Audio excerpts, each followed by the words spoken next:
Welcome to A Well Cared For Human, the podcast that tries to convince you that you are 100% normal and an even better than okay example of the human species, despite the fact that sometimes we feel like the craziest, most incapable, or worthless creatures on the face of this planet.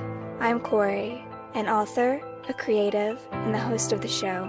Whatever you're bringing to the table today, I hope this episode proves to be a dose of inspiration for you on your quest to become a well-cared-for human. You can find the episode show notes, your free wellness blueprint, and more at awellcaredforhuman.com. And as always, thank you for listening.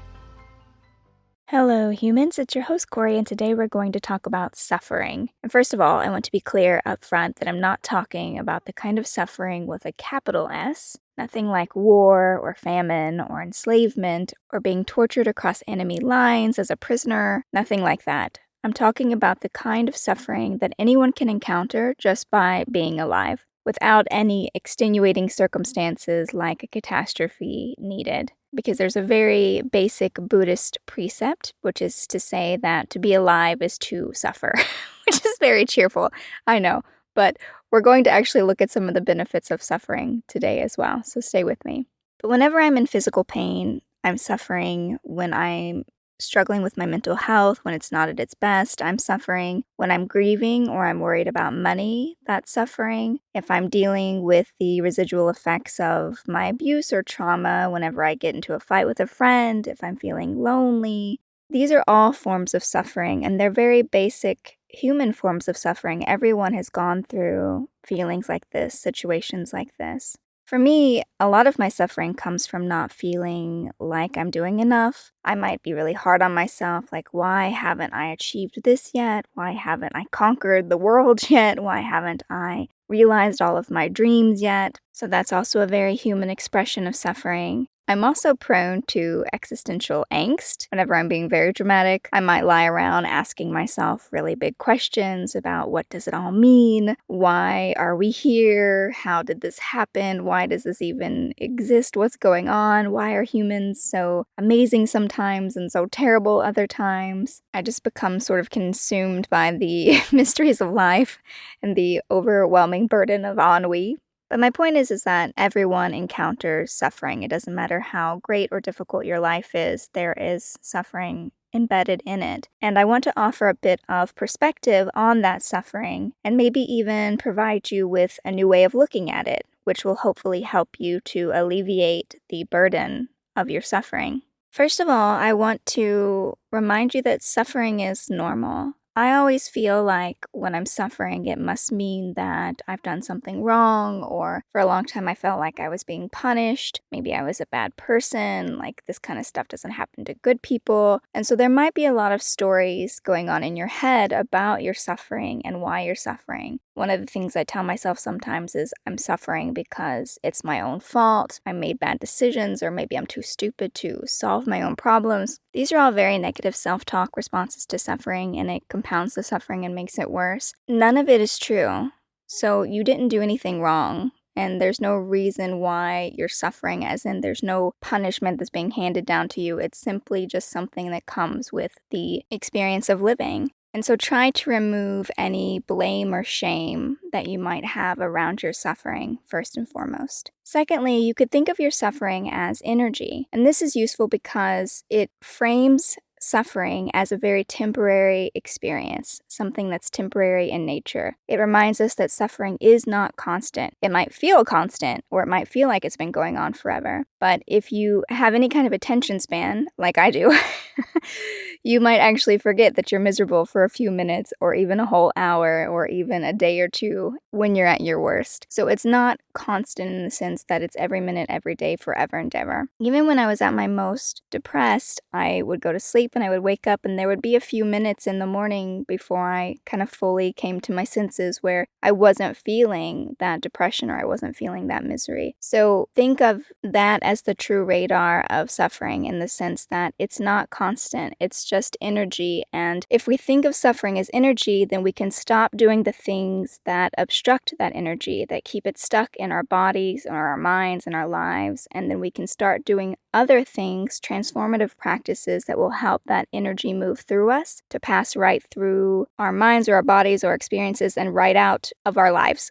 Get rid of it as fast as possible. Because the reality is that most of us don't let the suffering just pass through us. Instead, we freak out about it. We make up a lot of stories about why we're suffering. We make things worse. And there are a lot of things that we do to make our suffering worse. So, for example, we might go into denial. We might avoid or deny the existence of our suffering, which can keep us from seeking help or addressing the underlying issues of our suffering. We might be avoidant of our suffering, refusing to confront or deal with the sources of our suffering, which can also prolong it or make it more intense. We might self-isolate, withdrawing from the people around us, keeping ourselves away from other people, and this definitely intensifies our feelings of loneliness and despair. I know that I personally have a tendency to self-isolate when I'm suffering. Because of my history, I have this experience of often being hurt by people, being hurt by the people I love, and so the way to protect myself was to withdraw from everyone so people couldn't hurt me.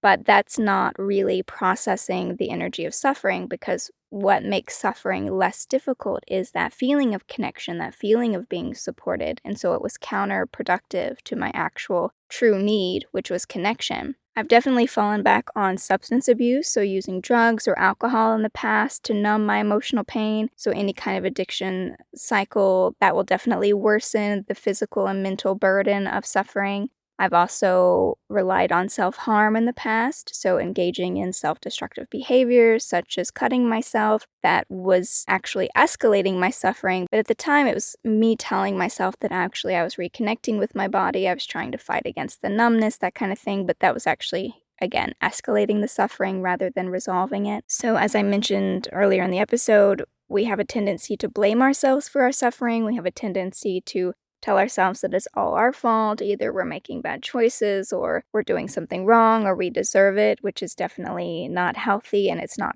true. It's blatantly just not true. We also ruminate, so obsessively thinking about our problems without seeking resolutions. That can prolong our suffering and increase our stress and anxiety because we're really building things up. We're going over it again and again, basically making it really big in our minds. So it could just be, 20% suffering, but because we're so hyper-focused on it and we crowd out everything else in our life, it just feels huge and all-encompassing. And so that makes it feel a lot bigger and that makes the situation a lot worse. We can also blame other people. Maybe we're holding on to resentment or blaming them for causing our suffering, or which can then lead to like a victim mentality or hindering our ability to get out of it, because it kind of creates this false narrative that we're stuck and that someone else is keeping us stuck. We also tend to neglect our self-care when we feel like we're suffering, so we'll start to ignore basic self-care practices. Maybe we'll stop eating well, or we'll stop exercising, or our sleep is terrible. We also might fail to set boundaries, so failing to establish healthy boundaries with other people can result in overcommitment and stress, and that compounds our sense of suffering. Catastrophizing, so magnifying the problems, kind of what I was saying about the rumination. If we keep making things bigger and bigger in our minds, we start to expect the worst, we start to look for it everywhere, the anxiety grows, the fear grows.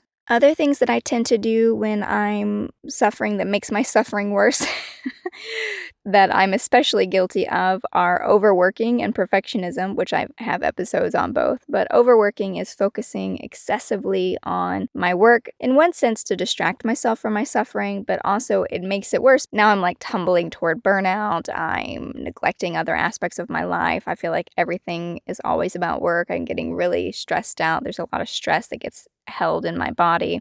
I stopped taking good care of myself. So overworking is also not the answer. Perfectionism, the other one, striving for these unattainable levels of perfection, everything being perfect all the time, definitely is a recipe for stress and being too hard on myself and making my situation worse by really blowing it out of proportion. Or just giving myself a lot of rules that aren't true. So it's like, well, you have to do this, and this for it to count, or this, and this for it to even matter. And like, I don't need to make something that's harder on myself by making up all these extra rules about how I have to do it. And that's just unfair to me. We can also make things worse for ourselves by comparing ourselves to other people. So I'm also very guilty of this, where I'm constantly looking at where I am or what my life looks like. And I look at someone else who I feel like is, quote, in a better place. And I'm like, oh, see, why don't I have that? Or why can't I do that? Or why haven't I achieved that? And that comparison definitely amplifies the suffering, and it's unnecessary because everyone's on their own path. There's no life out there that someone's living that does not have suffering in it. So me being like, oh, I wish I had their life. What, do I want their version of suffering?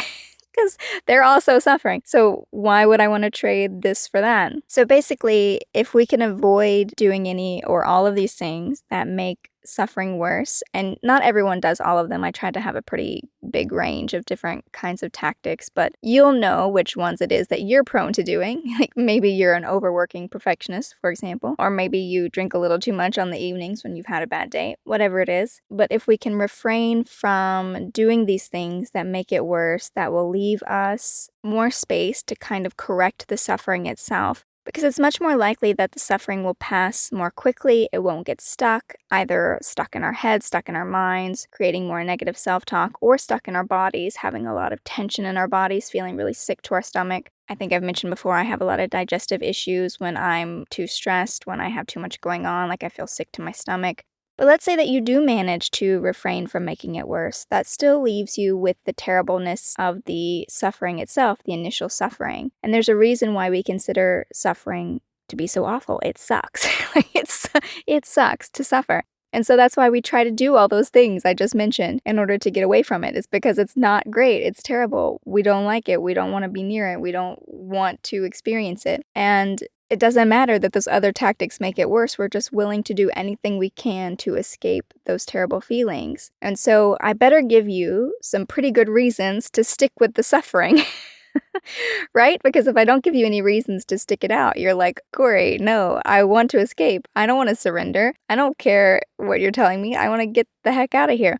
But I promise it really will pass more quickly if you can practice refraining from it, from building it up, from making it worse. And that does mean that you have to sit with the awfulness of suffering. So let me give you some reasons for staying put without obstructing it. Let's call these benefits of suffering. So one of the things that I do to help me be more comfortable with my suffering is to focus on the benefits of suffering. So things I can just remind myself, like, yeah, this sucks, but I'm getting X, Y, and Z out of it. So, I'll just put up with it for a little while. And so that puts it much more in the realm of empowerment because I feel like I have a choice. I'm choosing to face my suffering in this way. That's much more empowering than say, oh God, this is just suffering, and feeling more like I'm being bowled over, being consumed. I'm a victim of my suffering. And so I just tell myself that there are benefits to it. And then some of the benefits that I remind myself of are resilience building. So enduring suffering helps me to develop more resilience, which I've talked about that quite a bit on the podcast already. But if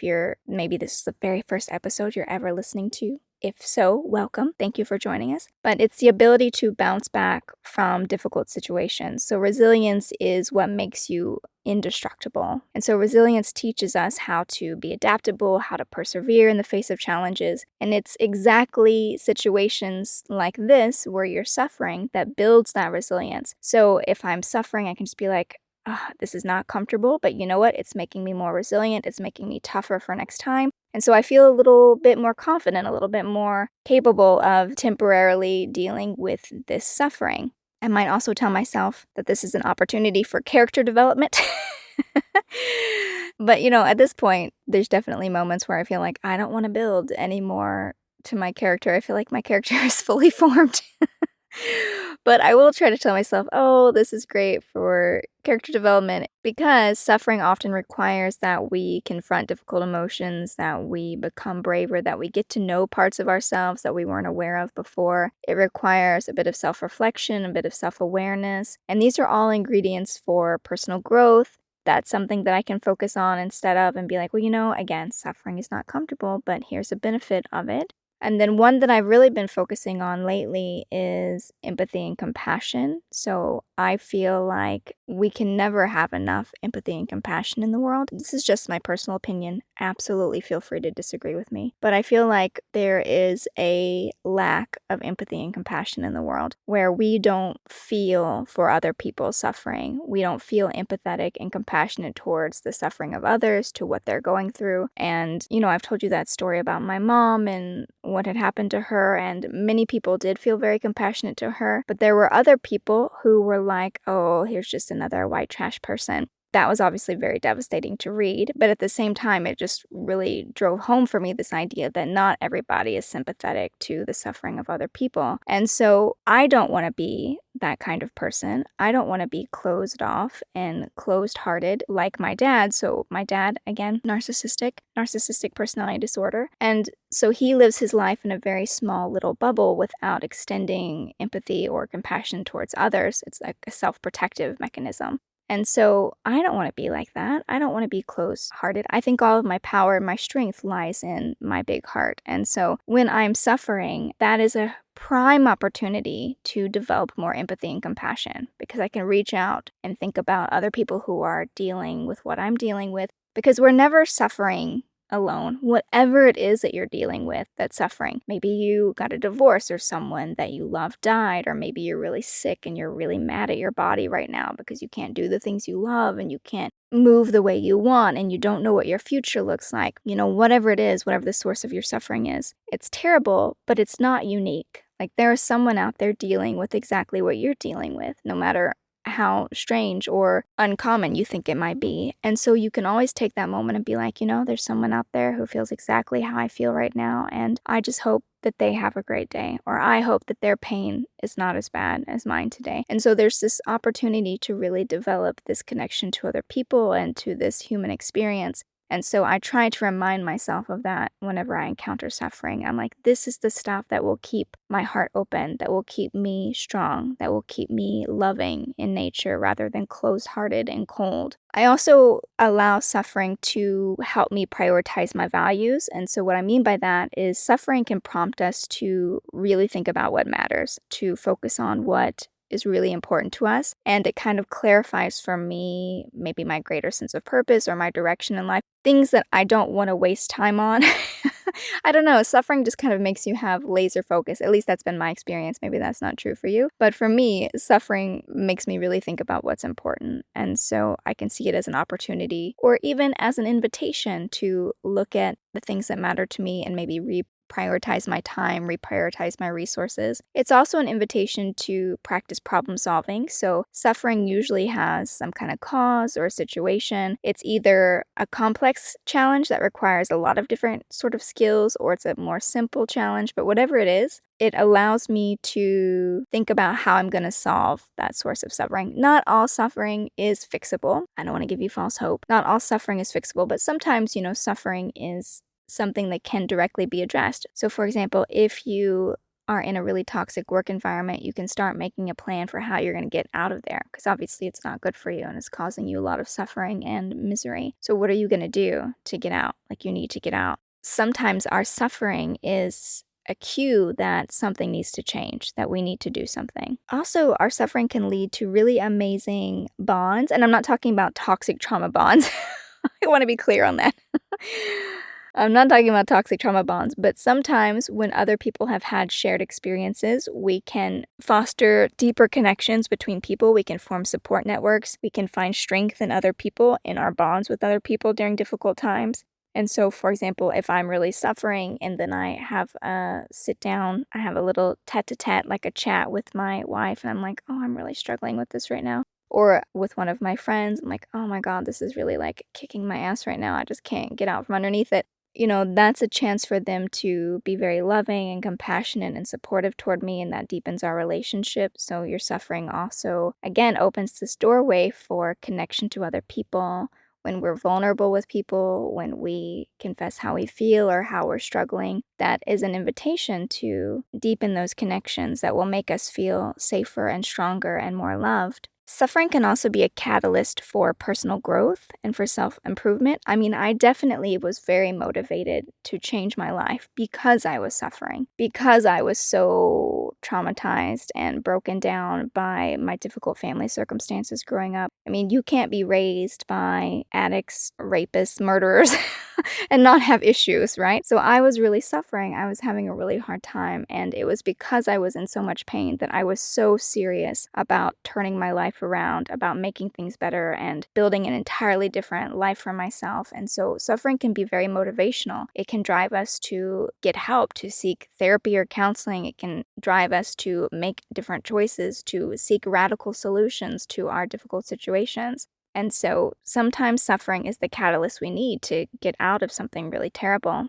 And also, suffering is a basis for a lot of my gratitude and appreciation in life. After experiencing a lot of suffering, now I'm just so grateful that my life isn't like that anymore. I have this really deep appreciation of all the good things that are in my life now that I didn't have, the friends that I have now that I didn't have, the family that I have now that I didn't have before, the loving marriage, the peaceful home life. It means so much to me that I feel safe at home, which is something I just did not experience for the first 25 years of my life. And so suffering can also be the bedrock for a deep gratitude and appreciation in the new things that we experience, or when we escape our suffering. It really gives us perspective for the things that are beautiful and loving and worth living for. And there's a hard truth, which is that we're going to suffer anyway. Being alive means the occasional dance with suffering. And so if we're going to go through it anyway, if we're going to have these moments in our life when we're suffering, when we're struggling with something, we might as well go through it on our own terms. And if you do run from your suffering, which is a very human reaction, if you find yourself negative self-talking yourself, if you find yourself denying or avoiding or falling into an addiction cycle or harming yourself, any of those things that make it worse, you can give yourself a break because, again, that's a pretty predictable human thing to do, and just recommit to trying next time. And that's it for today, dear human. As always, I hope you found this episode useful. And if you would like to write into the show today and ask for my thoughts on something that you're dealing with, I would love to hear from you through any of my social media or through my email at Kory@koryamshrum.com. Otherwise, I will be back next week with another episode of A Well Cared For Human. And until then, please take good care of you. This episode of A Well Cared For Human was written and produced by me, Kory Marie. The music was by Late Night Feeler and Esther Abrami. If you like what I'm doing here, please consider visiting my Patreon. For as little as $1 a month, you get early ad-free access to the episodes, as well as a monthly patrons-only Q&A, bonus videos, and more. Not to mention that your Patreon support lets me know that you find value in the show and want it to continue. You can find me on Patreon by visiting www.patreon.com/Kory Marie. If you can't support the show financially, that is okay. You can still subscribe to the show, leave a review of the show, and recommend the show to your friends, not just the neurotic ones. All of this helps so much. And as always, thank you for listening.